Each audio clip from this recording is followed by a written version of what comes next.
Hello everyone, how are you doing? This is MD Tech here with another quick tutorial. In today's tutorial, I'm going to show you guys how to resolve if an executable file has stopped working and perhaps Windows Explorer isn't working properly as well. So this should hopefully be a pretty straightforward process, guys, and without further ado, let's go ahead and jump right into it. First thing we're going to do is open up the search menu, type in %temp and then %. Best match should come back with a file folder with that name. Go ahead and open that up. You want to highlight over everything in this folder or just have Control A on your keyboard to select everything. And just tap delete on your keyboard or right click and delete, whatever you prefer. And if any items cannot be removed, just check mark where it says do this for all current items and then select skip. Once you're done with that, close out of here and restart your computer.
So there you go, guys. We are back.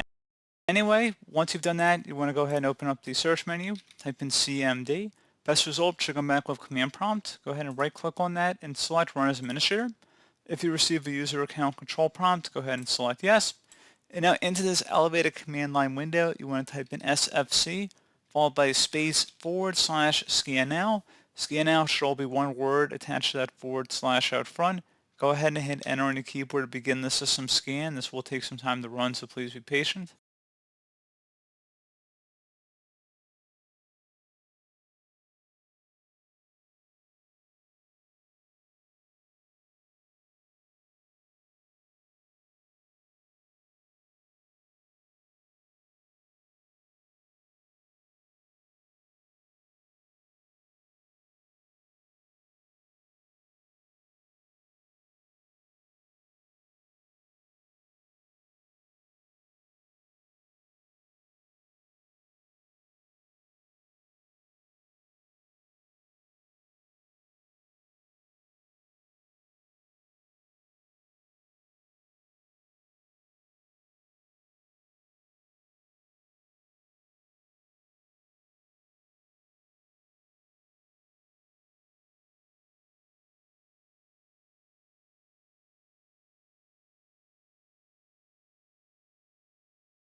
Okay, so once that's done, close out of here and restart your computer.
And there you go, guys. Simple as that. And as always, thank you for watching this brief tutorial. Do hope I was able to help you out, and I do look forward to catching you all in the next tutorial. Goodbye.